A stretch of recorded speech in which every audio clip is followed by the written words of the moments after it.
let's talk about Michael Jackson. Michael Jackson's life story is such a very impactful story. Starting from 7 years old at such a young age to becoming the most famous pop star in the world, changed his whole life for the better, but also changed it for the worst. He had a lot of depression because of the fact that he was never able to be a kid. He was never able to do normal things that me and you do. And so for him to be the most famous pop star in the world, he always felt alone. Michael Jackson went through so much throughout his whole entire life. So this is part 1 of the Michael Jackson story. And today we're definitely going to talk about his upbringing and where he started in his fame and how he became such a big artist at such a young age, and his alleged love story with Diana Ross. We're definitely going to talk about that because there's a lot of information that comes down with Diana Ross and everything that just happened with him and why he felt so lonely. I really feel like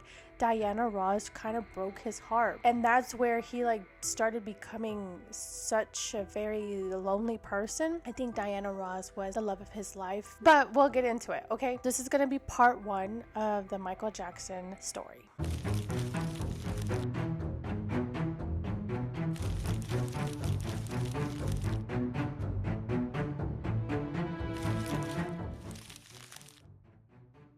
Viewer and listener discretion is advised. This episode contains discussion of sensitive topics that may be distressing for some audiences. Please take care while listening, and if these topics are triggering for you, we encourage you to prioritize your well-being.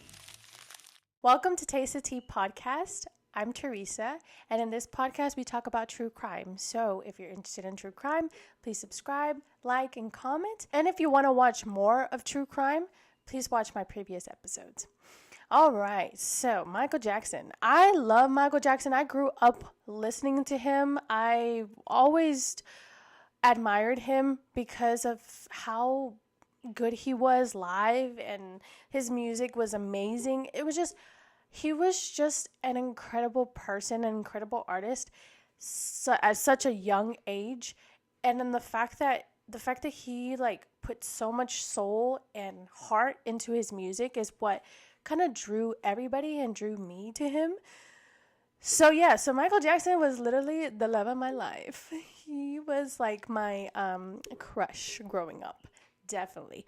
But I feel like that was a lot of people's crush. Anyways, Michael Jackson's full name is Michael Joseph Jackson.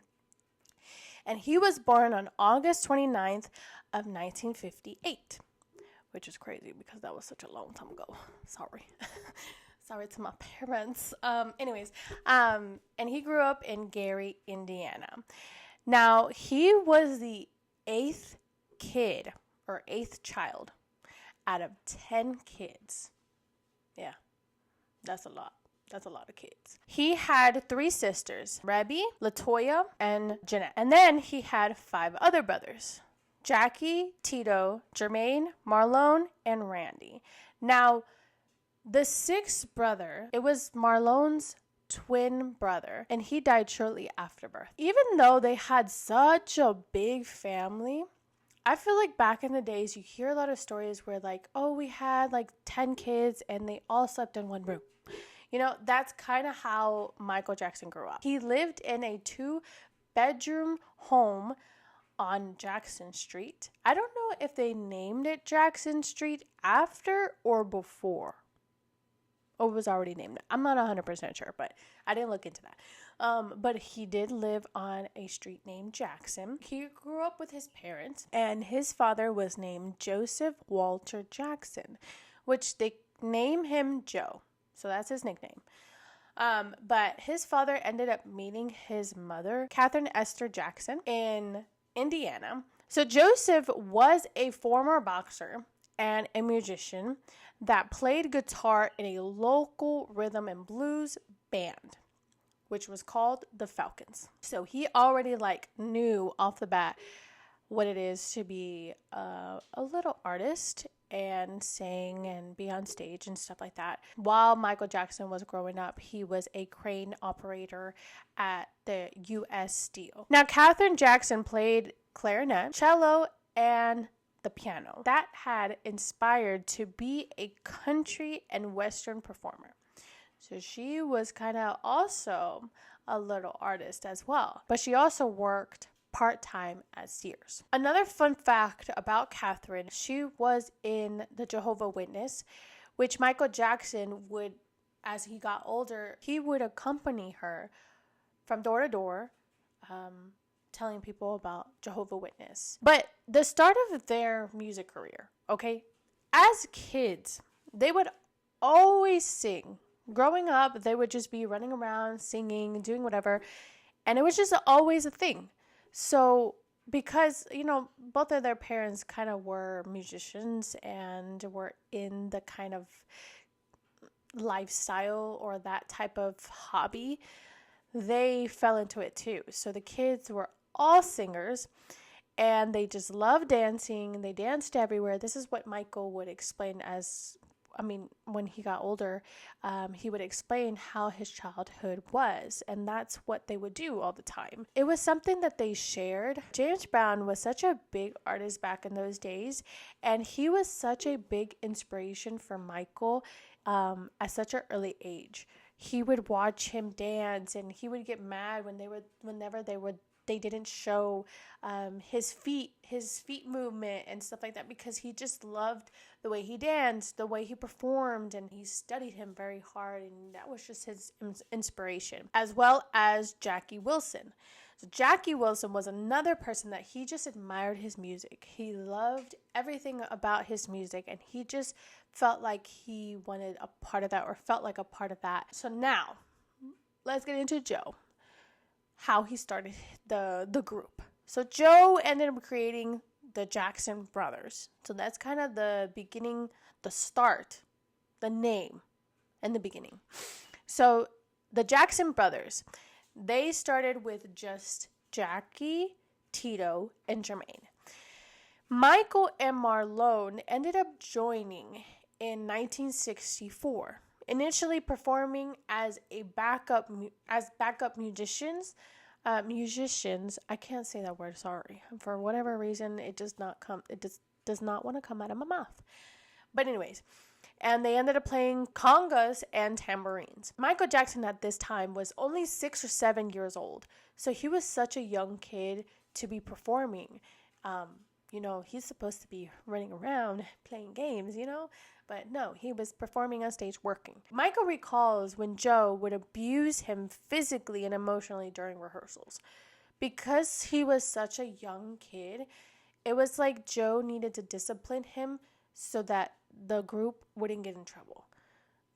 Because like I said, he was a young kid, so he was wanting to do what young kids would want to do, But he does recall all the times that he sat a belt on his lap or kept it in his hand while rehearsals to punish them if they were to make any mistakes. So it looks like Michael got the most of the beatings. Later in interviews, Joe would state that he didn't beat them, that he never beat them, that he would just spank them. Didn't he once say that you were physically, emotionally abusive to him?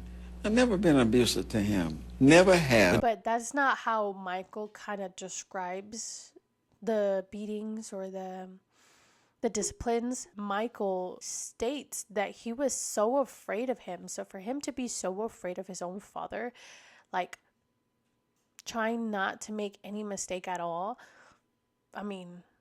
he was definitely getting beaten. Like, that sounds like he was getting beaten, not just spanked. Like, that sounds more intense to me because, I know they're your parents, but for you to be afraid that badly, like, there has to be something else going on, And he does recall one moment or one time when he got a really bad beating by his father. He recalls his mother screaming, "Joe, you're going to kill him. You're going to kill him. Stop it." So that was not a spanking, Mr. Joe. That was something else. For your wife to be screaming out these phrases, you're not just spanking him, okay? You're beating him. That was intense. Okay, poor Michael.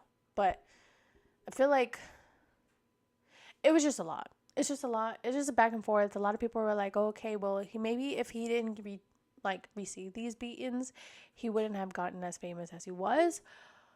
But at the same time, okay, I don't know about the beatings because he was a kid. A kid wanted to be a kid. But maybe the lessons that he taught him, perfect. Believing and, working as hard as you can to get, where you want to be. But not beating the hell out of them because they're just wanting to be a kid. That's just, there's a difference. There's a difference.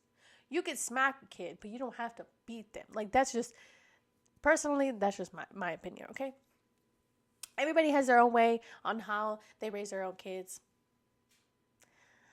That's on everybody, okay? That's not, but I know how I'm gonna raise my kids, and, to each their own, okay? We kind of will talk about a little bit more later about Joe later on and how controlling he was.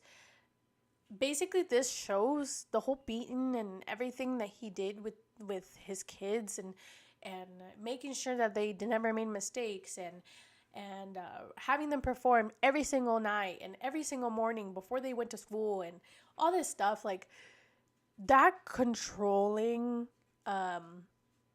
mechanism or that controlling personality kind of goes on later on and just keeps going, and Michael stands up for himself, and we'll talk about that. But anyways, while on stage, Michael felt like he was at home. But when he was off the stage, he felt super sad. Now, this had to do with him facing the popularity. Like I said in the beginning, he was a background performer, but Joe notices that Michael has a talent, and his talent is singing. The way this kid sings, he sings with his soul. He sings like he's had his heart broken 100 times. He sings like he's experienced life more than a 60-year-old man. Like, he sings that good. And he puts in his heart and soul into that music, and you feel it.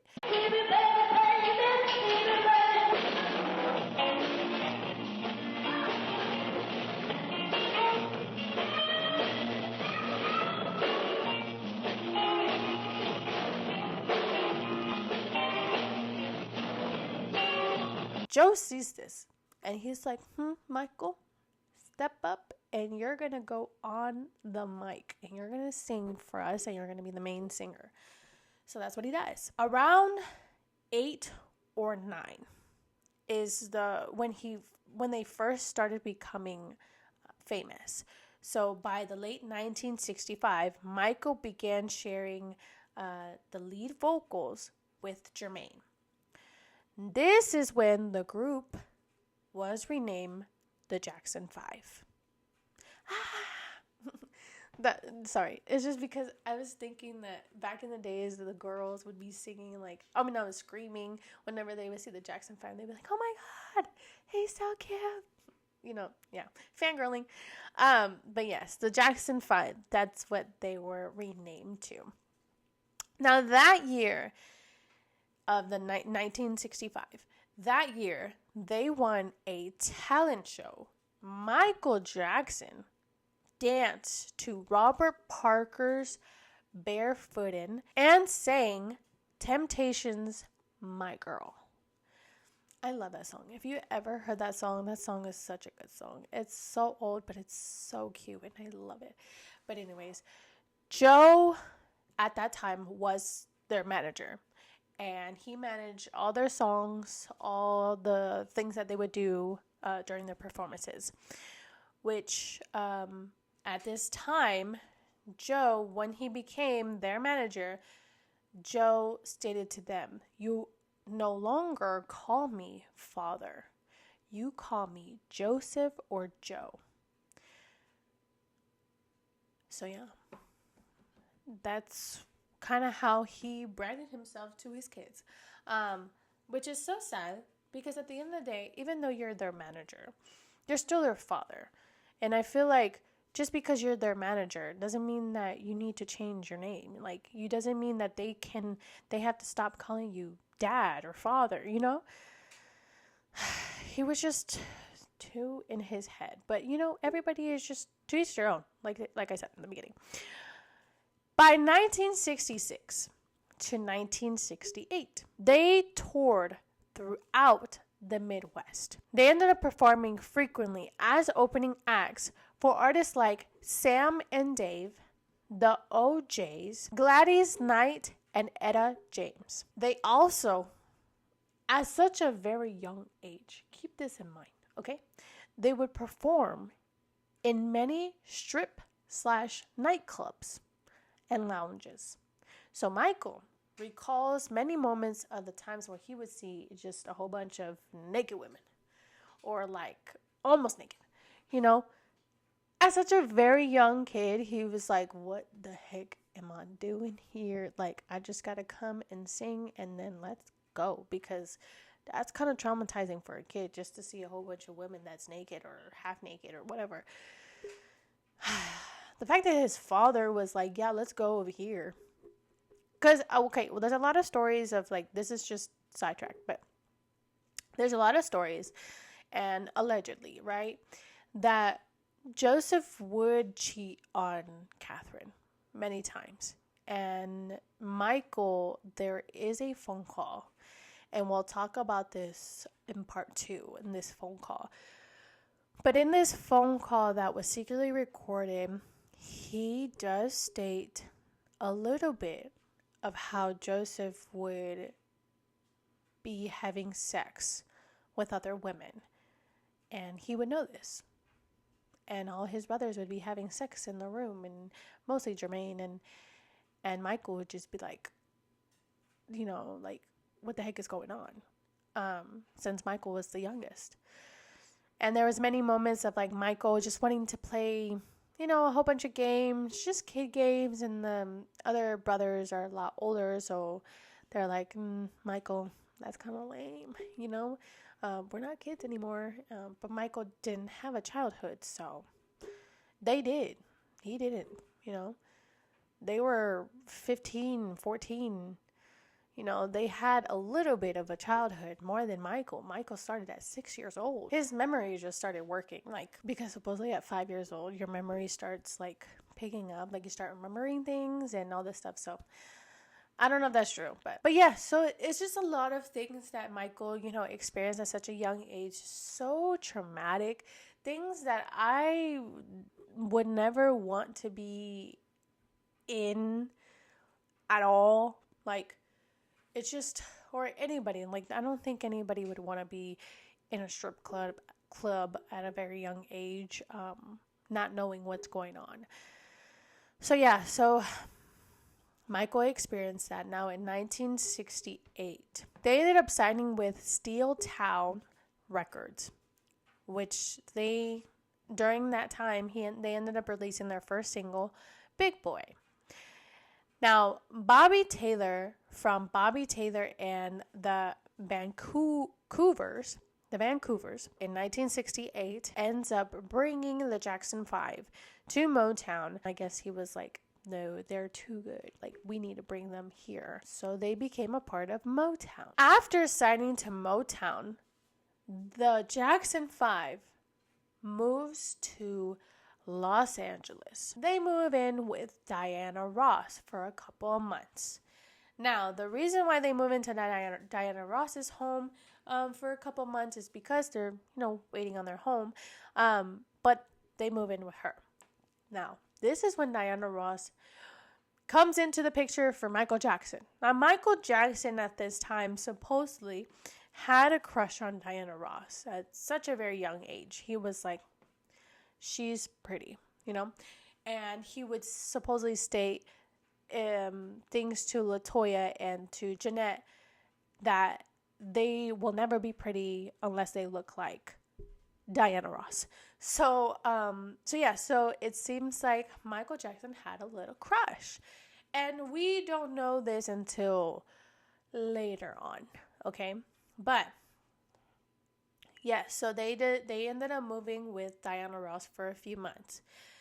By 1969, Motown decided that Diana Ross would introduce the Jackson 5 to the public. So this is the first time you see the Jackson 5 with Diana Ross. The Jackson 5 ends up releasing an album, which is called Diana Ross Presents the Jackson 5. This was a big moment. Well, it was a moment for the Jackson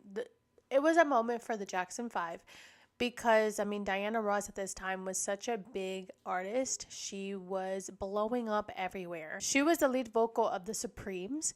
So at that time, they were such a big group.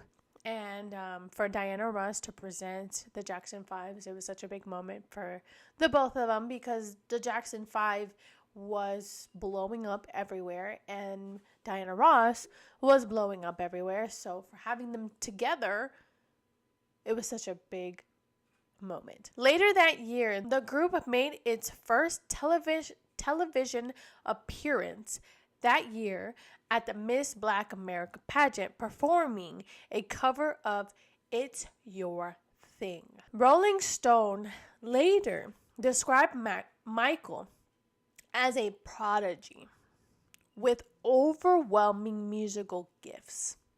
So Michael was starting to, people were starting to look at him like, this is a star. He is a child star. They were not focused on anybody else but Michael. Michael was the spotlight. He later quickly became the group's main attraction and lead singer. So no Jermaine no more. Sorry, Jermaine. But Michael is the star, okay? Michael is going to take over. You just sit back, play your little guitar. I'm sorry, that's mean. But Michael was the star at this point because Jermaine ends up creating Jafar. And Jafar is such a very talented man and such very good looking. So let me not be mean. Okay? Jermaine is such a... He created such a very beautiful, talented man. So let me just relax, okay? So the fame for Michael ends up growing so fast, but Michael's sadness ends up growing even stronger. So he cries all the time. He would cry all the time because all he wanted was to just play, was to just go outside and play with other kids. He would literally look out the window and see other kids play, and he would cry. Like, for you to just cry while you're looking outside the window because you can't go outside, as a kid, that's freaking heartbreaking. That's like FOMO. That's big FOMO right there. It was just a lot for Michael. For the other kids too, honestly. It wasn't just Michael because Michael, he was just the youngest at this time, but Michael was still, he became such a big, famous artist. And for him to be accused of so many things at an older age, and we'll talk about that in part 2. But yeah, it's just a lot with Michael. And I feel so bad. And if he just had such a normal life, what would come? What would he still be Michael Jackson to this day? Or, I don't know. We just never know. It's just that, it's kind of that butterfly effect. If one thing changes, maybe, the whole story changes. So what if he did get that, life that he wanted, and then he just never ends up being the Michael Jackson that he ends up being, you just never know. It's kind of hard to say. Now, in January 1970, I Want You Back came out and became the Jackson 5's first single to reach number 1 on Billboard Hot 100, remaining at the top for 4 weeks. I Want You Back was such a great song. They ended up releasing 3 additional Motown singles, which was ABC, The Love You Save, and I'll Be There, which also reached number 1. I'll Be There was my song that I would cry to as a kid, and I would just thinking that I had like my crush in elementary school broke my heart, and I would play I'll Be There, and I'll be looking out my window with my little, with what is it called, CD player, and my little headphones, and looking out the window and just be like, I'll be there. Yeah. Oh, looking back at it is so cheesy, but it's so stupid. But oh my God, it was such a good song, and that would just make me cry. This is when the money started coming real fast, and a lot. So Joe Jackson was like, yeah, we're going to continue this. Jackson 5 is going to be the Jackson 5 forever. They're never going to split. So that's kind of how Joe Jackson was thinking at that time, right? By May 1971, the Jackson family moved into a large home. This is when they move out, supposedly, okay? I'm not 100% sure. But this is when they move out from Diana Ross's home into their big home. But Diana Ross explained in a few months, and then she was like, oh, I don't know if it felt like a few months, but it was more. So maybe they lived with her for a couple years, a year or whatever. But this is what she states in public a few times. But they ended up moving into their big home on Havenhurst Avenue, which was 2 acres of a land. So this house was such a beautiful house. They had a whole studio room. Which the studio room had like outside, it had like spiral, what is it called? Staircase. Like the inside was such a big house. So yeah, so they move into that big home because they started getting that moolah. They started getting that money. During this time, Michael went from being a child star to now a teen idol at the age of 13 to 14 years old. So this is kind of the age of when he starts becoming a teenager and starts getting a little bit older. Between 1972 and 1975, he released 4 solo studio albums with Motown. Gotta Be There, Ben, Music to Me, and Forever Michael. This is still while Michael Jackson was in the Jackson 5. So he's still in the Jackson 5. But they decided to release these solo albums or these solo singles to maximize profits from his popularity as the lead singer of the Jackson 5 and to compete with rival labels like MGM, which was finding success with individual members of the Osmonds. I think that's how you pronounce it. Which they had success with the solo records for Donny Osmond, which he was the lead singer of the group. So they thought, okay, well, let's do that with Michael. Let's release a little bit of singles or albums with Michael so that he could, we can get a little bit more of a profit out of him, But this is kind of the time when Joe and the Jackson 5s ended up realizing that Motown were not allowing them to grow in their own way. So Motown was they were so in control in what they would produce and what they would release and all this stuff. And they didn't release a lot of songs while being in Motown. This was like they would record all the time, but Motown wouldn't release most of their songs. They were like, no, we're only going to release 1 out of 10 or 1 out of 20. So that's just kind of how it was. And they just grew frustration with Motown. And they were never allowed to have any creativity input. So in 1975, the Jackson 5 left Motown except Jermaine. Jermaine ends up staying with Motown to pursue his solo career. Joe wasn't happy at this, but he was more focused on Michael. He was like, Michael, you know what? I got Michael, Jermaine, you can stay, whatever, I don't care. So that's kind of what happened. This is when Michael started developing acne in his face. He started becoming very insecure, and Joe did not make it easier for him. Joe would make fun of him, calling him ugly, and then he would make fun of his nose, making it seem like he had such a big nose. You're literally making fun of yourself, Joe. You're literally making fun of yourself. Like, why are you going to make fun of Michael? He's your own kid. He's giving you money. He is making you famous. Sorry, I just have so much anger, but I mean, like I said, to each your own, how they raise their kids. He probably didn't think that he was doing anything wrong. So, you know, Michael was becoming very insecure when he looked into the mirror.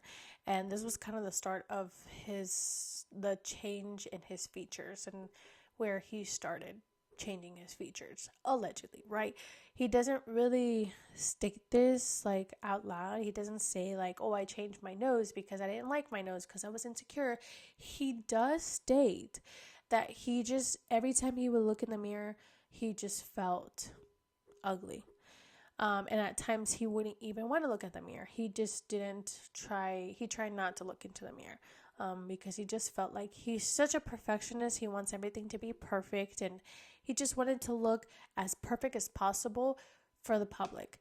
And it's just, that's impossible because you're not perfect. That's how God made you, you know? I felt like at that moment you just felt like you just needed to be perfect for your dad. And I think that that's kind of how Michael fell into, or what Michael fell into. So now in 1971 to 1972, the Jackson 5 became so big that they even made a cartoon out of them.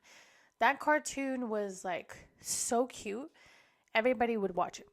Well, not me because I wasn't born at that time, but everyone else would watch it. So they were so big they made a cartoon out of them. Up until 1984, the group continued their career and released 6 more albums. In between that period, Jackson moves to New York City to star as the Scarecrow in The Wiz, featuring Diana Ross, Nipsey Russell, and Ted Ross.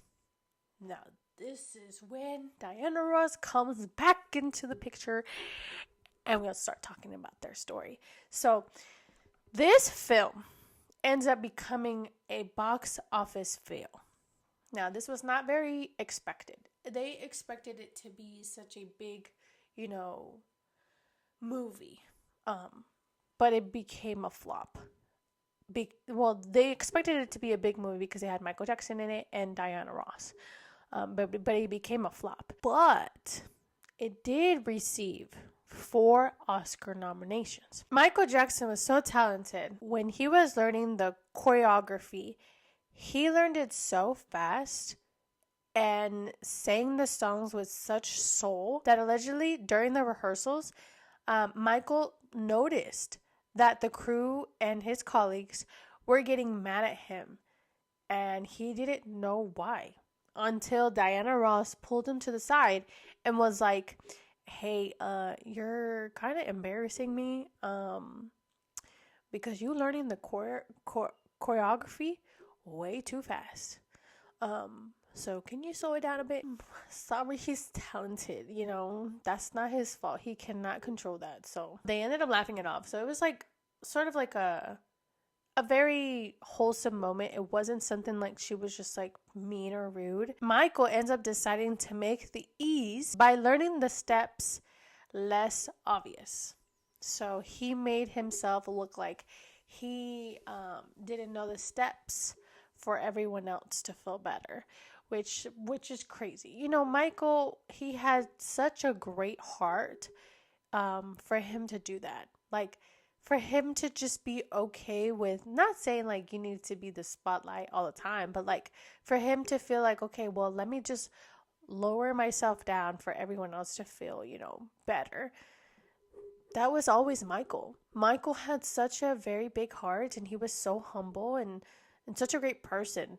And we see that throughout his whole entire life. So yeah, this is just one example. During the whole rehearsal, during this whole movie, the making of The Wiz, Michael and Diana become so close. Like I stated before, Michael did have a crush on Diana, but Diana was there for many years in their young lives. But Michael, he saw her as a mom.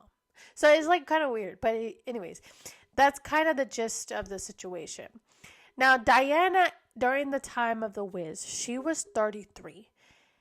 And Michael was 19 years old. This is when people started seeing their relationship develop into something more than just son and mother. This is when it developed more into an adult relationship. Now, we don't know a lot about it. Michael is the only one that talks about, their relationship. Diana does talk about it a little bit, but Michael talks about it more later on. It was just a very complicated relationship. But one assistant reportedly stated that he struggled to reach them one morning during the recording or during the rehearsal of The Wiz because they were late for filming, only to discover that Diana had stayed over the night at Michael's apartment. Diana was spending the night with Michael. Diana, you lucky. I wish that would have been me. We don't know if anything happened between them, but allegedly she was overheard telling her friends, well, I'll tell you one thing. Michael definitely isn't gay. Now, why did she say that? I do not know. But that is supposedly a comment that she had said to her friends, that he was not gay. Because at that time, a lot of people were speculating that Michael was gay because they'd never seen him with a girl, and because he had such a high voice, and because he just looked a little feminine. People just thought that he was gay. And at that time, it wasn't very accepted, and if he was, a lot of people probably wouldn't have accepted him because at that time, like I said, it wasn't accepted. Like I said, I don't know if anything happened with them. When they were asked the question separately, if anything happened between them, Michael replied, "You'd have to ask her that." Then Diana reportedly said the reverse. So they just went back and forth on that. So they never said yes. They never said no. Until later on, the phone call that was secretly recorded, of Michael stating, certain things. A lot of people, well, it was kind of cut off, but it does kind of say that they never did anything. And then also in Lisa Marie, which is the daughter of Elvis Presley, she also states in her book, because she was married to Michael Jackson, spoiler alert, but we'll talk about that in part 2. She was married to Michael Jackson, and she states that he told her, which is sad for her to release this, but he told her that he was a virgin. I don't know, but for them to talk about this and go back and forth, that's none of my business either way. People were just so nosy back in the days, and they would say such or ask such outrageous questions. Some questions that it's like, you don't ask that, that's personal. But yeah, they would just want to know that. They would want to know, like, did you guys sleep together? Like, why are you asking me that? Like, that's just so weird. We don't know why. We don't know what happened. All that stuff, but the speculation. In 1979, Michael released his 5th solo album, and the first as an adult, called Off the Wall with Epic Records with Quincy Jones. In this album, he produced 4 top out of 10 songs in the US, which was Off the Wall, She's Out of My Life, and the chart-topping hits Don't Stop Till You Get Enough and Rock With You. Those 2 songs are like really good. They became the top 2 songs for a reason. During this album, this is when Michael turns 21. Michael ends up firing his father, Joe Jackson, as his manager and ends up getting another manager. We'll talk about this in part 2. But I just want to briefly state that this is when Michael fires his father as his manager and gets another manager and starts his solo career. But this is not the end in between them two, because there's a lot more that goes on. This album ends up reaching number 3 on Billboard 200 and sold more than 20 million copies worldwide. Michael Jackson ends up winning a Grammy Award for Best Male R&B Vocal Performance for 1979 with Don't Stop Till You Get Enough. At the AMAs during the early 1980s, he won Favorite Soul R&B Singer for Don't Stop Till You Get Enough, and 2 consecutive awards for Favorite Soul and R&B Album and Favorite Soul R&B Male Artist. So he was winning a whole bunch of awards at this point. So he started to get more reconciliation. He was just starting to become huge. With this solo album of his, he blew up. Michael felt like Off the Wall should have made a greater impact and was determined to exceed expectations with his next release. And he sure did that, let me tell you. But he was not happy. Like I said, he was such a big perfectionist that he felt like Off the Wall, even though he was receiving all these awards, even though a lot of people were going crazy, he felt like Off the Wall wasn't enough. He felt like he could do better and that his next album was going to be the best. During Off the Wall, Diana's openness about their special connection amplified the narrative around them, okay? In 1981, she told Ebony, "I'm crazy about Michael, and I love him a lot. He's a very gentle, wonderful human being, one of the special ones in the universe. His aura is only about love." Diana is starting to speak more about Michael, and it's starting to seem like, their relationship is more than just a mentor. She's just more than just a mentor to him, or just more than a mother figure.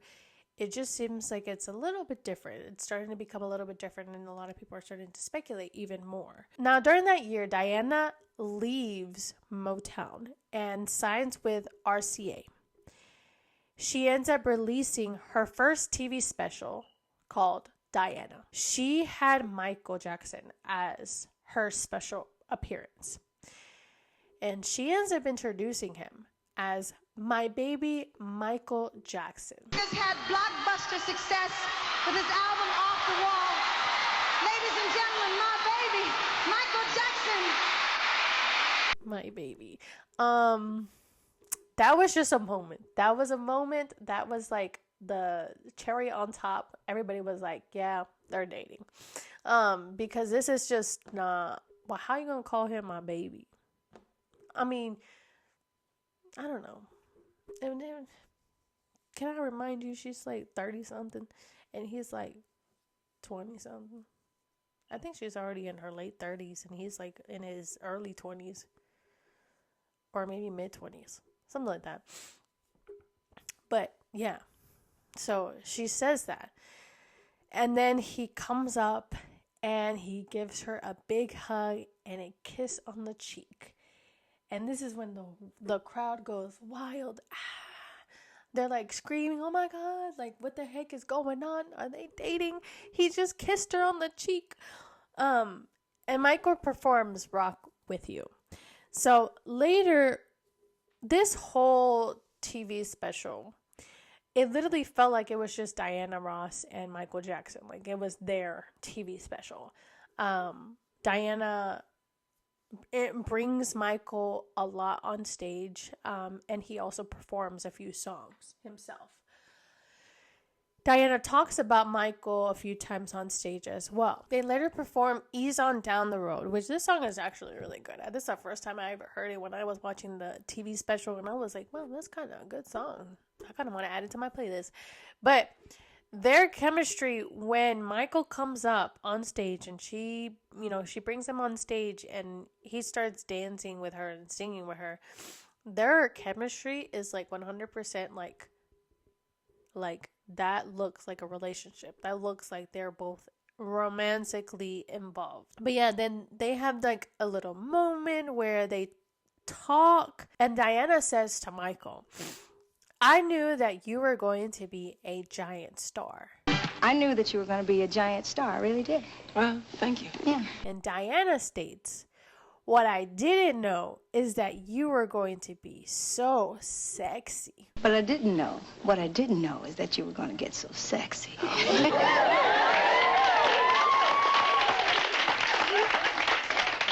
You're embarrassing me. When I was watching this, I was even blushing. I was like, what the heck did she just say? And Michael was like all blushing. Like he was just very like, his face was so red. And Michael replies, you are embarrassing me, but I always know you would. And then Diana's like, what? And Michael says, Well, I always knew you would. What? Be sexy. Do you guys think she's sexy? and that's when I was like, nah, no, there's something there. No. How the hell are you going to say that and then be like a mother figure or a son figure to each other? Like, no, you don't say that. That's weird. You guys are in love with each other. So this is when a lot of people were like, there's something there. There is definitely something there. Now, she continues her whole show, and later she sings Upside Down. This is another really good song, by the way. And then she asks someone to come up and dance with her. And then she asks Michael to come up. They end up ending that song with a hug and Michael saying, I love you to her. This was definitely the moment where it's just like, you guys love each other. And this is just so crazy and weird because she's like 30 something and he's like 20 something. And it's just, she met him when he was like 9 and she was like 17, 19 years old. That's supposedly the relationship that they had. Allegedly, it just seemed romantic. Publicly, Diana has stated, Michael and I, we're in love and there's nothing to do about it. There's nothing to say. Tell me, on your new album, some superstars playing on that, Michael Jackson, of course, the Bee Gees. How did this collaboration come about? Well, I've been thinking about Barry Gibb for a long time. I really like him. Now, Michael and I, we're in love, and there's nothing to do about it. There's nothing to say. So, it looks like they're starting to talk about each other in a more romantic way. But they don't say anything else. They don't say that they're together. They sometimes appear... I think they appeared once on the red carpet. It wasn't like confirmed, but this is like confirming it. Now, Michael later was asked on Ebony, any black ladies in your life? This is what Michael states. Sure, but you wouldn't take me seriously. Ebony, try me. Michael, it's Diana Ross. I love her. Ebony, do you mean as a big sister? And Michael says, no, that's not what I mean. See, I told you that you wouldn't take me seriously. And then Ebony says, you're not saying you like to marry Diana, are you? Michael says, oh yeah, I'm saying that. So he definitely was so in love with her. And I feel like at this moment you start saying that Michael was more in love with Diana than Diana was in love with Michael. Diana started seeing like, okay, this shouldn't be a thing. Like, Michael is too young and this is just not okay. So Diana was starting to notice that. And she stopped kind of talking about Michael in that type of way. But before then, it started becoming pretty serious for Michael. In his autobiography, he described Diana as his mother, his sister, and lover, all combined in one. Diana was having a difficult time with this, and she started to subtly reframe their connection, like I stated. And she ended up presenting it as maternal, mentoring, protective rather than romantic. So during this time, Diana comes out with a public relationship with Gene Simmons. This is when Michael was so heartbroken, super heartbroken. But they ended up remaining friends, Michael and Diana. Gene and Diana roughly dated around 1982 to 1983, up until early 1984. Michael would repeatedly state in his autobiography and later on when he gets older in interviews that he was super hurt and jealous around this period. And this emotional context is often linked to songs like Dirty Diana. That is what I'm going to bring up a little bit later, but there is a couple songs that supposedly is about Diana Ross. Remember the Time was allegedly written about Diana. But, I mean, I don't know. It was never really confirmed. Dirty Diana, obviously, that kind of just makes sense. But I don't know about Remember the Time, but it just, because supposedly Jermaine Jackson was the one that stated that Remember the Time was about Diana Ross. Around 1983 to 1984, when supposedly, allegedly, Gene and Diana was breaking up, or they were about to break up, or whatever, Michael gives Diana a ring. And it was often described as a promise or engagement ring style.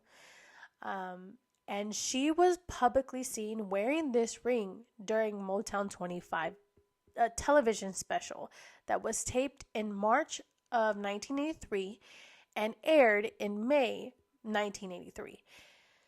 Now, we're not 100% sure if this ring was really given by Michael to Diana, but she was wearing it on her ring finger, and she was already broken up with Gene, or was about to be broken up with Gene. So it's like, it would only make sense that Michael would give her this ring, because supposedly he states that he would always give her jewelry, money, like a bunch of stuff.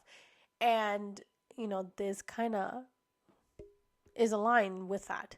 So supposedly she was seen with this ring, publicly wearing it on her ring finger. And she also wore it in 1984 American Music Awards, the AMAs, where she presented an award to Michael. And they shared an affectionate on-stage moment. She allegedly kissed him and held his face, drawing attention to the ring. I gotta find this picture or this moment, because that's crazy. That's crazy. Like, that, if that screams like they're engaged. It was not a formal engagement. Diana never accepted a marriage proposal from Michael. Either she turned him down or gave no clear commitment. If the ring was given to her by Michael, she possibly wore it as a sign of affection and respect for Michael's feelings. So we're not sure, okay? There's just a lot going on behind the scenes that we don't know. Okay, this is when the leaked phone call comes out.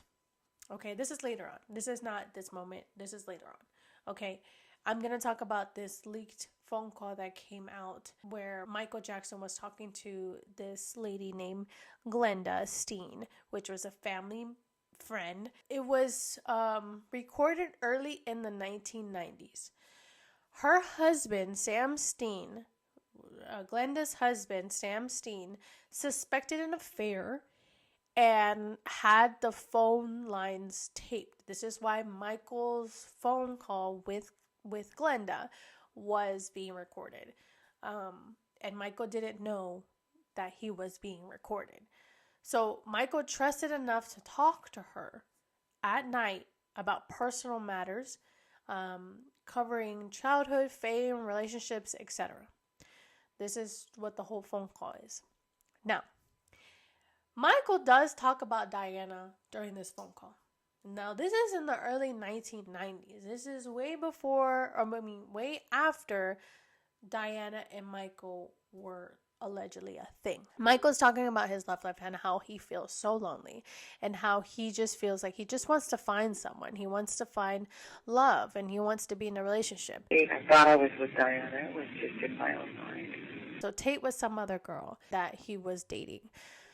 But Diana was literally the love of his life. It just seemed like that was the girl that he wanted to be with. He wanted to marry her, like we stated before. He said that out loud. He wanted to marry Diana. Glenda says, "How long did it take you to get over Diana?" Michael states, "Years, and a hell of a long time." Michael says, "What am I gonna do? I don't want to die without knowing about having a real relationship with a woman or being involved. I was involved, but we never did anything. We never really had sex." So it seems like maybe he's still talking about Diana, or he's talking about this other girl named Tate, which she was also famous. But yeah, so I don't know, but this is kind of like showing that he never did anything with Diana and never had any relationships like that with Diana. So maybe this is proof that, the moment when they would be asked, like, have you ever done anything with Diana? And he was like, no. And it was just like very innocent, an innocent relationship. Later on, Michael Jackson states more about Diana. "I would give her money. I would give her jewelry. I would give her a house, a car, whatever. I was never good enough." Now, we don't know if he's talking about Diana because like the phone call cuts off. And he could be talking about Tate because he last spoke about Tate, or he could be talking about Diana. But a lot of people kind of use that as like he's talking about Diana because of how deep in love he was with Diana, and not that he wasn't in love with Tate, but with Diana, it was like such a strong love. For him to like be giving all of that to Diana would make sense. Michael says, "I loved her so much. I didn't want to see that. I knew she was fooling around. I know, girl. I know it for a fact." Glenda says, "But she's older than you, huh?" Yeah. She was always there. Wasn't that a lot of the attraction? Because she's older than you. Oh, yeah. Yeah, so it seems like Michael is super heartbroken, and it seems like there was something there that either Diana was seeing other people during this whole time, and Diana was not wanting to accept the relationship because of the ages and stuff like that. But Michael was so in love with her, and he wanted it to continue.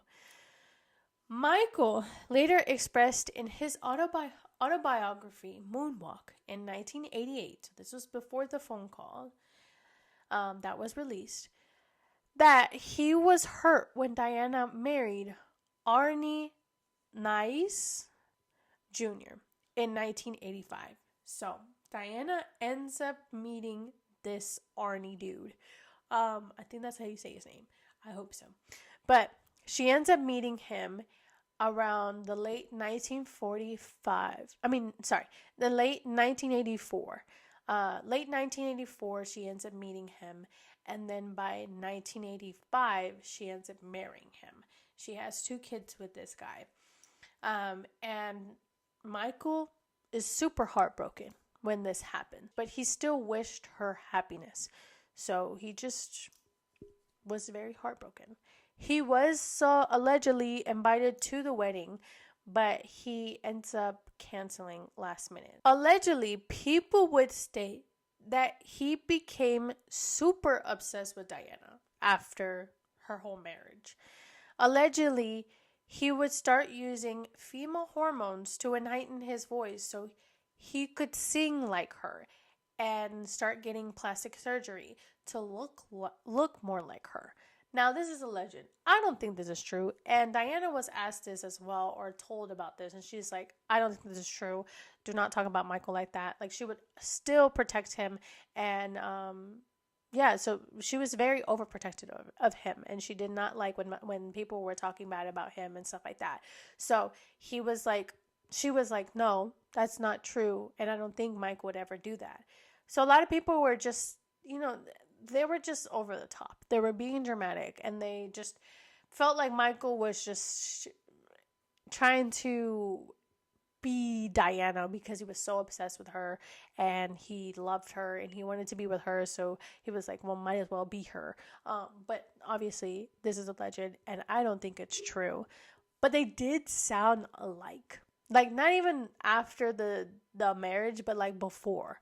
They sounded so much alike. So, I mean, I don't know. I mean, like I said, I think that she was the love of his life. And after this whole situation, or after she got married, he definitely was very heartbroken. This is when he started changing a lot, and he started becoming very different. And they always remained friends, but didn't talk or see each other much. Michael still had a place in his heart for her, and I feel like this was his heartbreaking moment. This was a moment where he broke.